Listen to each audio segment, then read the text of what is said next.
Fala, turma. Bom? Bom, hoje temos um assunto aqui que eu já pensei em falar sobre ele e desistir, aí pensei de novo, e aí desisti, e aí pensei de novo, e aí desisti. E aí hoje eu vi mais uma notícia e eu falei, deixa eu falar desse trem, mas acho importante trazer algum embasamento para falar disso, porque é um assunto hoje em dia complexo de falar, hoje em dia a discussão de ideias é sempre complexas, então acho bom trazer algum embasamento para que a gente possa fazer uma discussão sem ter raivinhas por aí, só discutir ideias mesmo. Beleza? Então vamos falar um pouco sobre essa questão aí que a UCI passou, que vai existir agora um salário mínimo para as mulheres compatível com o salário mínimo dos homens no ciclismo.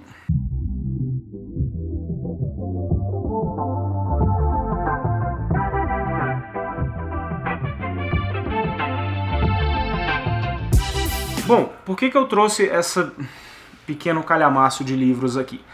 Porque eu sou um cara que gosta bastante de estudar economia. Eu sou formado em administração, a administração tem um pouco de economia, mas eu gosto bastante de estudar economia.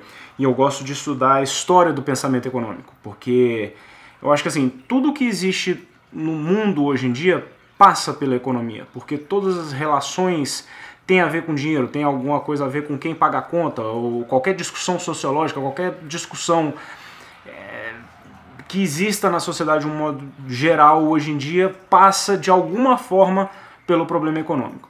Então hoje em dia as pessoas gostam muito de dar opinião, a internet hoje abriu esse canal de comunicação que as pessoas falam e as discussões são acaloradas, mas pouca gente para estudar e tentar entender o que está acontecendo. Então acaba que as discussões vão muito para um lado mais de visão de mundo emocional do que realmente tentar entender o que funciona.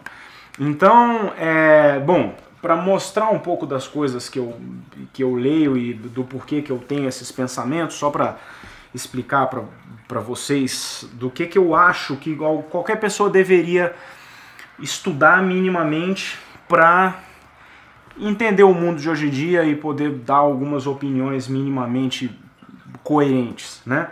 Ponto de vista de história do pensamento econômico, esses livros aqui dos proto-austríacos até Menger. Menger foi o cara que criou a revolução de utilidade, que ele mudou o conceito de como se calcular os preços das coisas. Isso aqui vai de um pensamento desde 1600 até 1871, quando ele fez o trabalho dele da Revolução de Utilidade. Riqueza das Nações, que é o livro do Adam Smith, foi o primeiro trabalho estatístico, digamos assim, que ele fez em 1776 sobre a formação de preços, oferta, demanda, etc. Bom, depois você tem o outro lado também, que é importante ler, Manifesto Comunista, Marx e Engels, que eles escreveram em 1848.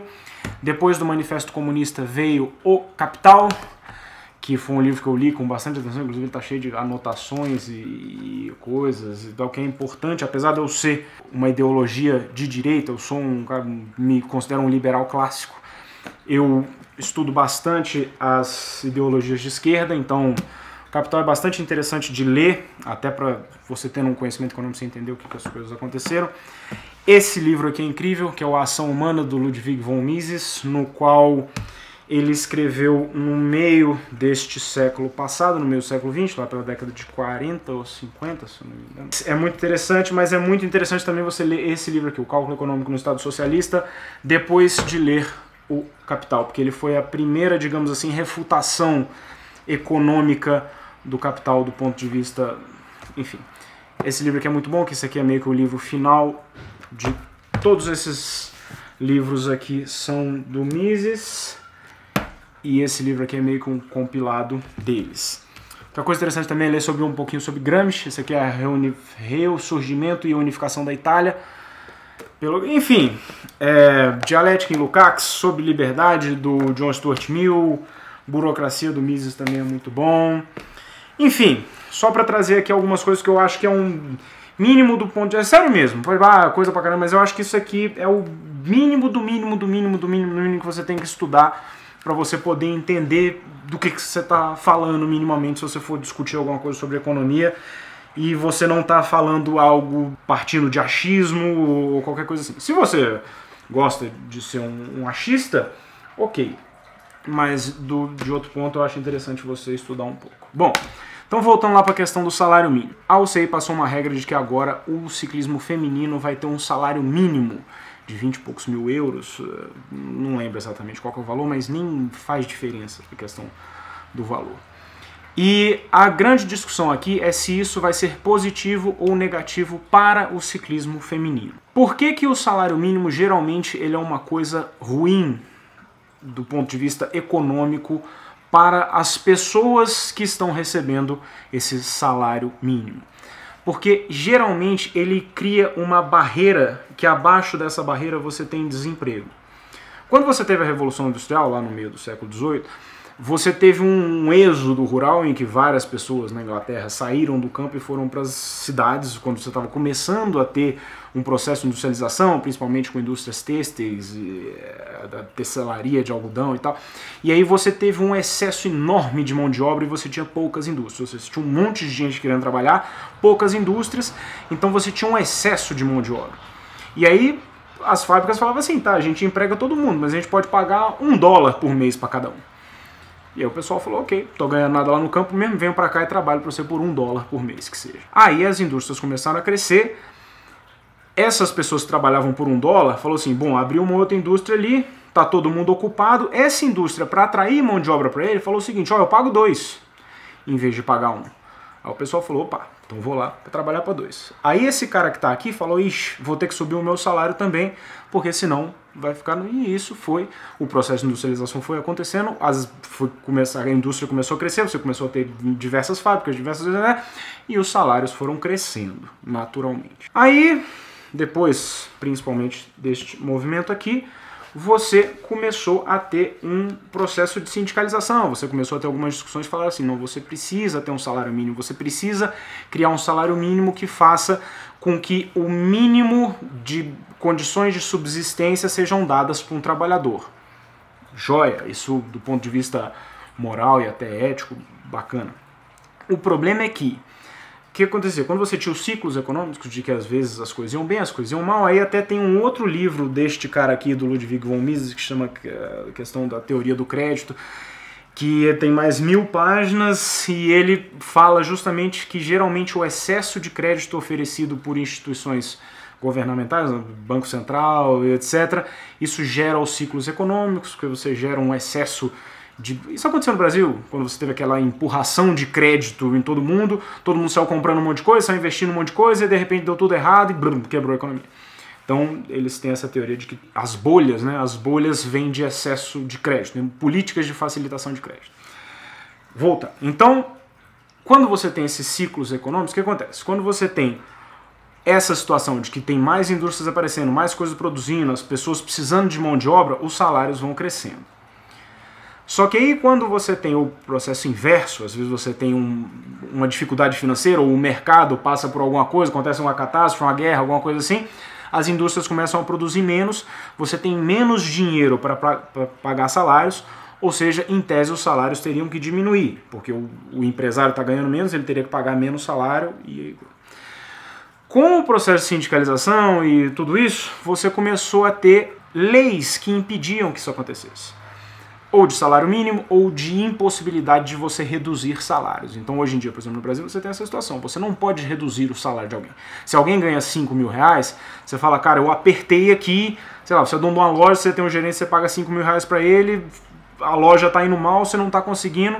Você não pode virar pro cara e falar assim, cara, eu vou te pagar 3. Você tem que mandar o cara embora. Até existe alguns casos que você pode fazer alguns acordos coletivos e tal, mas geralmente você tem que mandar o cara embora, porque a lei não te permite pagar menos. E aí você tem a questão do desemprego. O salário mínimo, ele geralmente gera desemprego. Por exemplo, hoje no Brasil nós estamos com 12 milhões de desempregados. O que isso significa?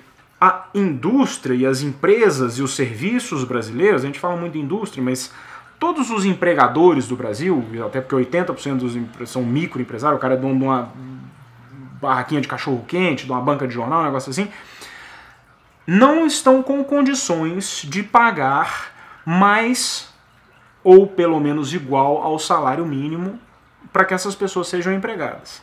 Então, qual que é a solução? Se você não pode contratar alguém por menos do que o salário mínimo, você não contrata. Possivelmente, se você perguntar para uma pessoa que está há 2 anos desempregada, você falar assim, cara, você aceita receber R$500? Essa pessoa aceita. Só que o empresário não pode fazer isso, porque senão ele vai preso.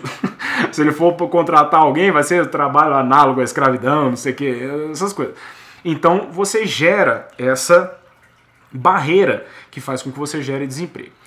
Aí você pode entrar na discussão moral, se você acha sucesso, se você acha isso errado. Se você virar e falar assim, não, eu prefiro deixar o cara desempregado do que pagar R$500 por mês para ele, pagar R$400 por mês para ele. Eu acho desumano pagar R$400 por mês para uma pessoa. Se você acha mais humano deixar ele desempregado, ok, isso é uma questão moral sua. Não estou fazendo um julgamento de valor aqui.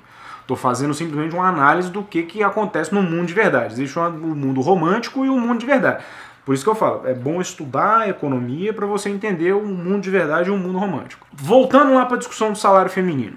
O que acontece? O esporte masculino, ele existe uma vida mais longa nele. Ele passou por esse processo. Os primeiros ciclistas lá no ano 1800 e Guaraná de rolha, eles ganhavam nada, ele fazia esporte por amor.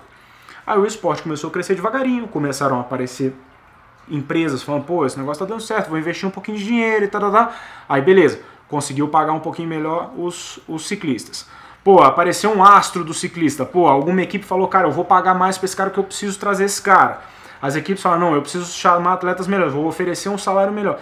E esse processo lento vai acontecendo como aconteceu depois da Revolução Industrial, nas indústrias e na economia de um modo geral. Você tem que passar por esse processo. Porque esse processo, essa divisão de dinheiro para todo mundo, você tem que ter um bolo cada vez maior para que esse dinheiro vá sendo distribuído. Se você não tem esse bolo maior e você fala, não, distribui o dinheiro, não adianta. É a mesma coisa que eu falar para você, sei lá, João, é o seguinte, eu mando aqui na porra toda, e o seu próximo emprego, você vai ter que ganhar R$1 milhão. Beleza, João? Pô, tá aqui, ó, lei assinada, toma a lei. Você acha que alguém vai te contratar por R$1 milhão por mês? O que adianta a lei? Nada. Então, é essa a situação. Então você pode até virar e falar assim, ah, vou passar a lei do salário mínimo. Só que o esporte feminino, ele é mais recente. Aí, de novo, você pode entrar na discussão de dívida histórica, enfim, mas ele é mais recente, então ele não passou por esse processo. E como a gente ainda vive numa sociedade livre, você não pode virar, por exemplo, uma equipe masculina e falar assim, não, equipe masculina, você ganhou tanto, né, e agora você vai ter que pagar um pedaço do salário feminino. Não dá para fazer isso, são empresas diferentes, você não pode tomar dinheiro de uma empresa e dar para outra. Então, a equipe feminina vai ter que gerar o dinheiro para pagar esse salário mínimo. O que acontece? Saiu hoje a matéria no Cycling News, que foi o que me motivou a fazer esse vídeo aqui, falando o seguinte, olha, os chefes de equipe, alguns falando, tá, beleza, joia, pô, salário mínimo, massa, direitos iguais, lindo, olha só como é que o mundo tá melhorando. Só que não tem dinheiro para pagar. Aí o que vai acontecer? Lembra da barreira do desemprego? Possivelmente as ciclistas vão ficar desempregadas. Você vai dificultar a evolução do esporte feminino, porque você não respeitou esse processo. É a mesma coisa que esse livro aqui, ele faz uma crítica, esse livro aqui, o maior aqui embaixo, ele faz uma crítica que os países que passaram pelo processo de industrialização há 2 séculos atrás criticam os países que estão passando pelo processo de industrialização hoje, sentado na sua cadeira bacana, dentro do seu apartamento tomando um vinho, ele fala, olha só, que sacanagem o cara lá da Índia, da China, pagando $1 pro cara lá para ele fazer o iPhone. Só que ele esquece que ele tá sentado na cadeira dele tomando o vinho dele por conta que o país dele passou por esse processo de industrialização há 200 anos atrás. E se você não passa por esse processo de industrialização, você não consegue. Porque não existe o dinheiro, porque a indústria daquele país é pequena ainda. Da mesma forma que o ciclismo feminino, ainda do ponto de vista de quantidade de verba de marketing, quantidade de verba de patrocínio, de tudo, ainda é pequeno. Então se você vira para o outro país lá, ou para o ciclismo feminino, não, você não pode pagar $1 a hora, você tem que pagar $100 a hora, ou $100 o dia, ou $100 o mês, ou qualquer coisa. aquela indústria não comporta isso, porque ela ainda não é grande o suficiente. Então o que ela vai fazer? Ou ela vai deixar de existir, como muitas vezes muitos países seguem sem ter passado pelo processo de industrialização, porque vem um cara sentado do lado de cá do Ocidente e fala, não, eu sou bonzinho pra caramba, você não pode passar por essa situação.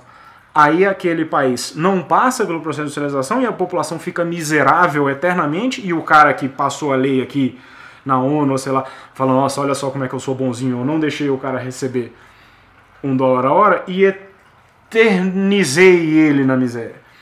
E isso pode acontecer também no ciclismo feminino, ou seja, o ciclismo ainda não é grande o suficiente para pagar esse salário mínimo, ou você vai ter uma redução nas equipes, ou você vai ter equipes fechando, ou caso você tenha um grande processo de não, de repente o ciclismo feminino bombou e todo mundo tem dinheiro para pagar esse salário mínimo, ou até mais do que o salário mínimo. Mas se isso acontecer, se der essa bombada no ciclismo feminino, você não precisa da regra. Porque vai estar bombando, você vai ter vários atos, você vai ter muito dinheiro entrando e você não precisaria da regra do salário mínimo. Então, assim, dentro de tudo que eu já estudei sobre economia e todas essas coisas, a regra do salário mínimo, na minha opinião, do ponto de vista prático, não ajuda. E tem um risco enorme de atrapalhar. A chance é grande de que o ciclismo, o esporte feminino que está começando a se desenvolver, que está começando a crescer, está começando a aparecer competições importantes, está começando a aparecer patrocínio, está começando a acontecer, aí você cria uma regra dessa, você pode acabar matando esse processo, porque você obrigou as equipes a pagar um valor que ainda não dá.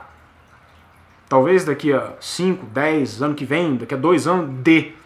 Mas se você bota uma regra que não dá ainda, você força esses caras a dar um passo que eles não vão dar conta e não vai dar. Entendeu? Então, bom, basicamente é isso. É complexo o assunto, é uma discussão muito grande, é aquilo.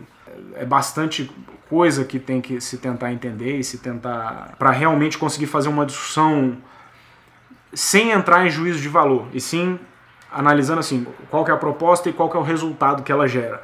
Ah, mas eu acho isso sacanagem, eu acho isso maldade, eu acho coisa. Ok, então você vai tomar essa decisão e ela vai muitas vezes gerar um resultado contrário do que você está querendo. Aí vai de cada um. Então é isso. Eu acho que tem que partir por esse julgamento de valor. Então esta é a minha opinião sobre o assunto.